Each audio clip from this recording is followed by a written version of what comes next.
Hello, Netrunner fans, and welcome to my review of Martial Law. This is the fifth data pack in the Flashpoint cycle. In part 1, we're going to be looking at the runner cards. Part 2, we'll look at all of the corp cards.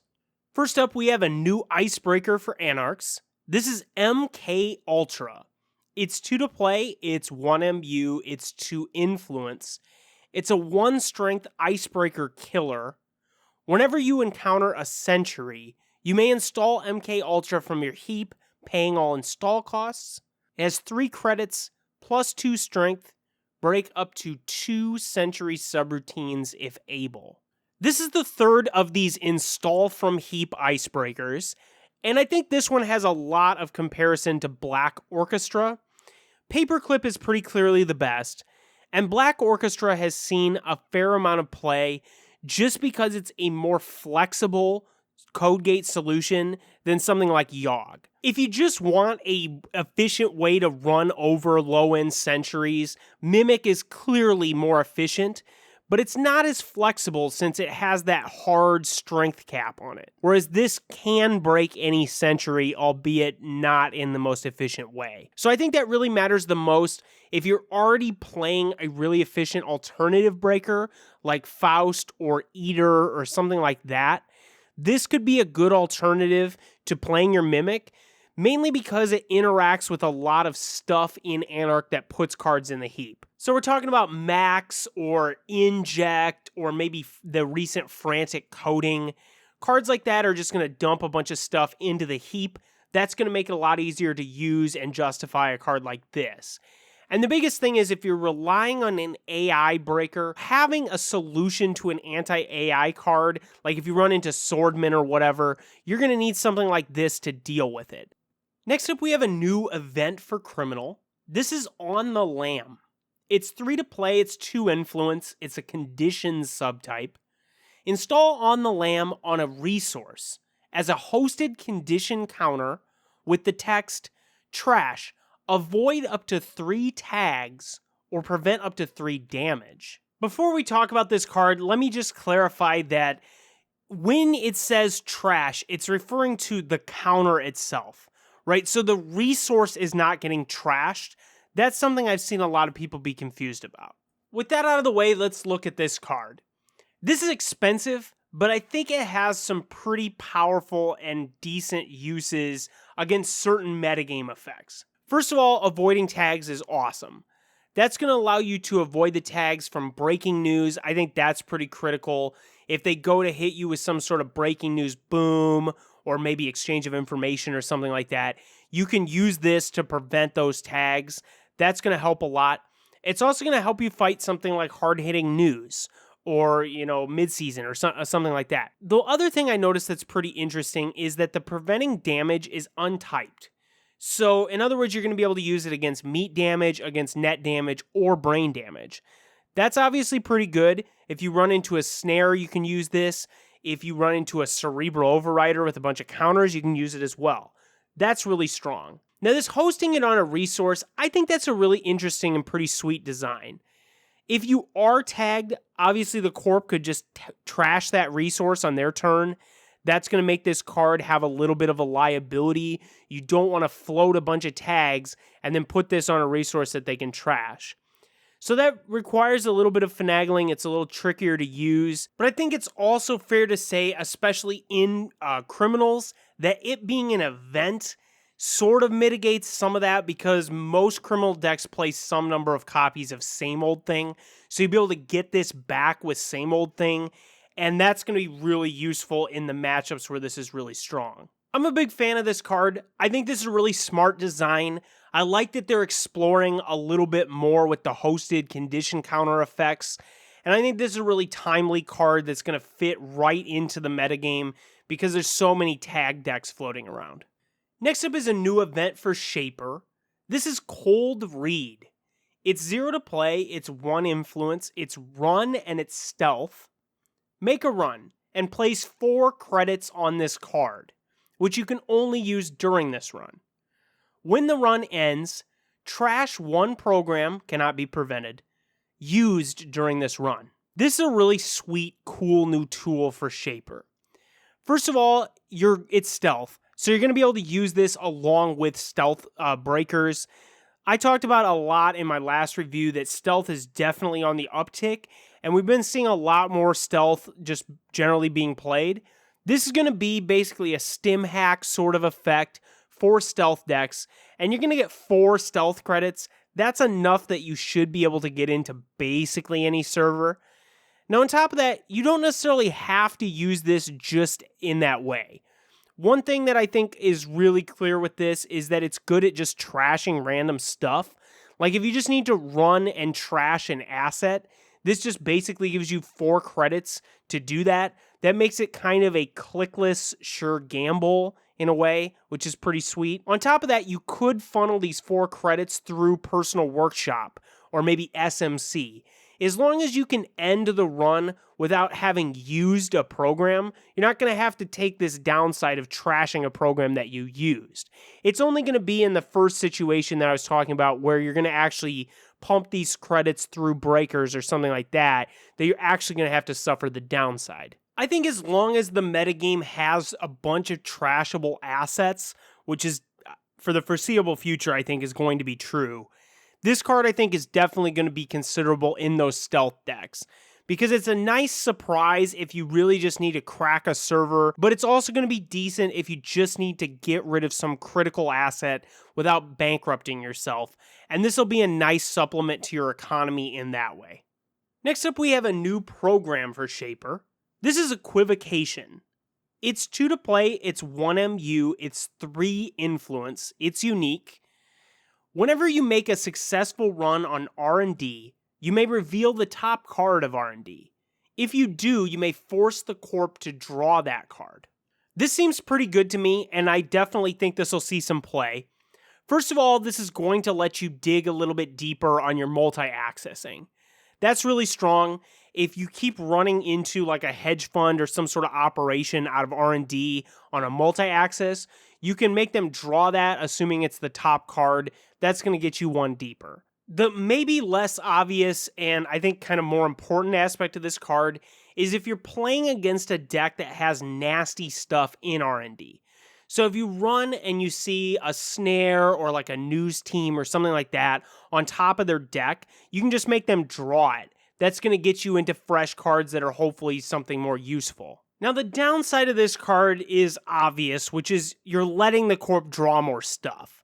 And on top of that, this is certainly not going to replace your multi-access effects, right? I don't think very many decks are going to play this over R&D interface or medium or even keyhole.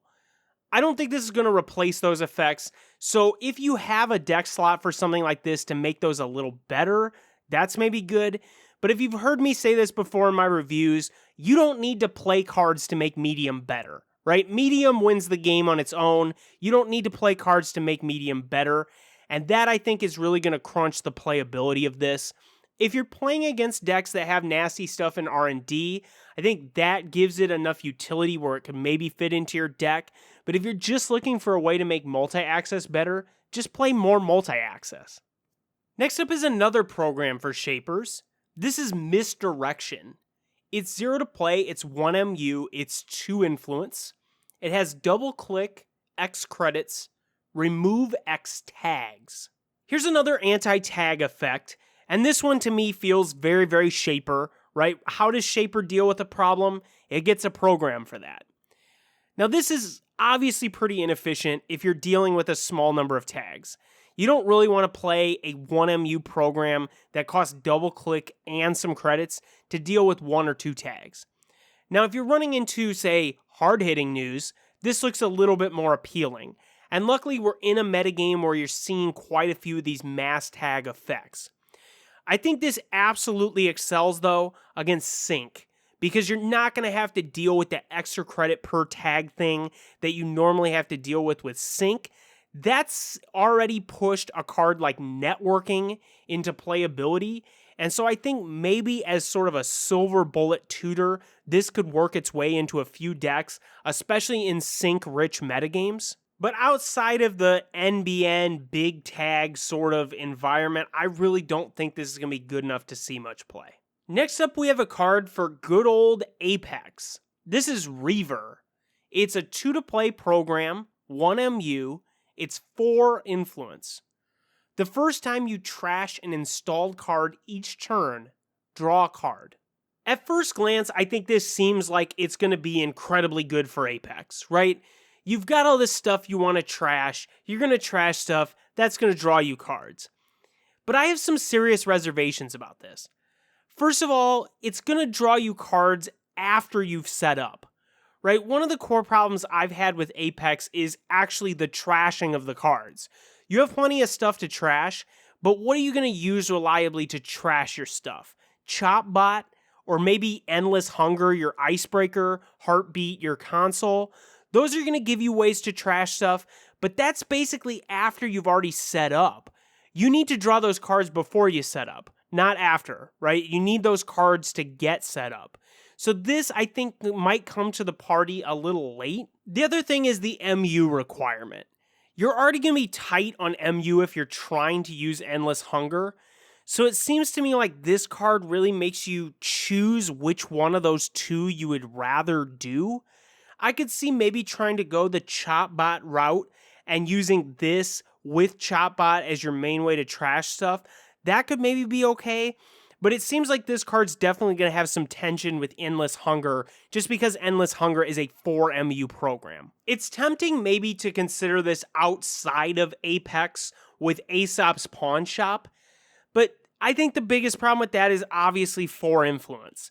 It seems to me like you can come up with something better to do with 4 influence in a Pawn Shop deck than this. So I think the best bet to making this card work is going to be a Chopbot Apex deck that probably doesn't even use Endless Hunger, or maybe uses some sort of cheat MU kind of effect to deal with the 4 MU. It seems to me like the biggest thing that Apex needs is a better early game trash outlet. Chopbot is okay, but I think if we had something that was even better than that could play nice with the resource thing, then we could probably see a little bit more play out of something like this. Next up, we have a neutral current. It's called Interdiction. It's 1 to play, it's no influence. It's an event current, which means this card is not trashed until another current is played or the corp scores an agenda. The corp cannot res non-ice cards during the runner's turn. I think this card makes a lot of sense. I'm glad that we're seeing more no influence currents on both sides of the game. And this one, I think, has some reasonable playability.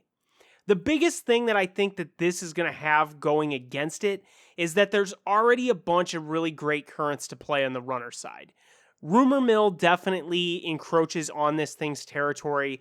The biggest thing you'd want to use an effect like this against are some of the protective upgrades that you put on a remote server, or other cards that you're going to kind of surprise res. This, you're going to be able to drop it, and the corp's not going to know it's coming, and then they might be screwed because they needed to res their thing at the right time. Rumor Mill already does that, and I would argue a lot better than this does, but Rumor Mill's also 2 influence outside of Anarch, so I think this maybe could see play as a replacement for that. Now, another thing I think that this doesn't have going for it is that Rumor Mill has pushed a lot of the Caprice Nisei type upgrades out of the metagame, and we've really seen very, very little Glacier outside of maybe a few NBN Glacier decks pretty recently. Next up is a new neutral Icebreaker. This is called Baba Yaga. It's 5 to play, it's 1 MU, it's 2 influence, it starts with 0 strength, it's an Icebreaker AI. You may host any number of non-AI Icebreaker programs on it. It gains the paid abilities of all hosted Icebreaker programs. This is one of those cards that's very cool. There's a lot of insane cool things you can do with it. I think the community is going to go absolutely nuts about this card for a month or two, and then it's just not going to see that much play.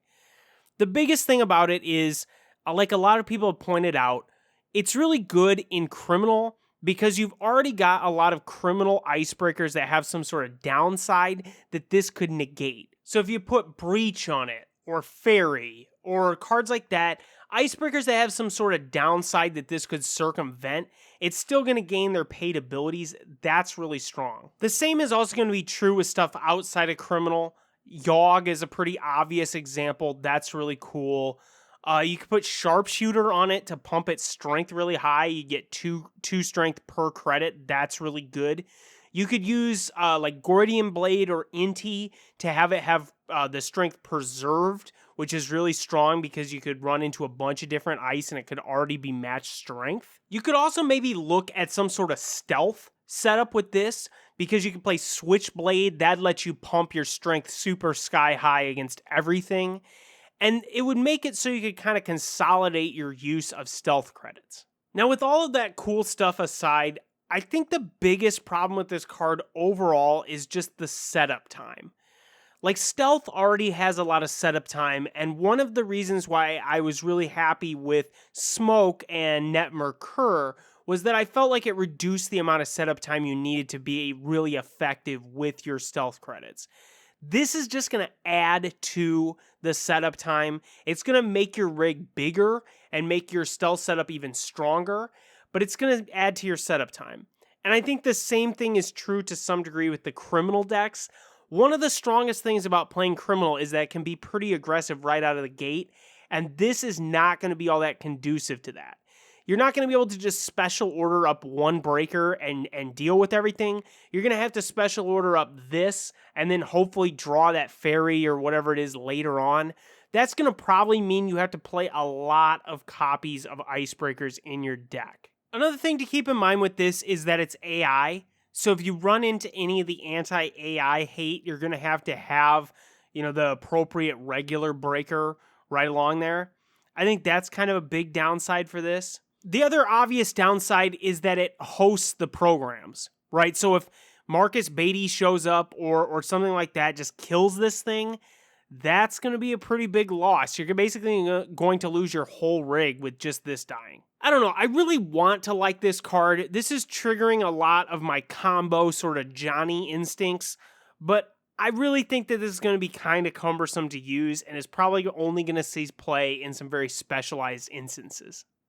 That's going to do it for part 1 of my martial law review. Be sure to tune in to part 2. We're going to look at all the corp cards over there. There's a lot of cool stuff over there, including perhaps the new Lord of the Ice. Thanks for watching. Be sure to subscribe, give me a thumbs up, and I'll see you over in part 2.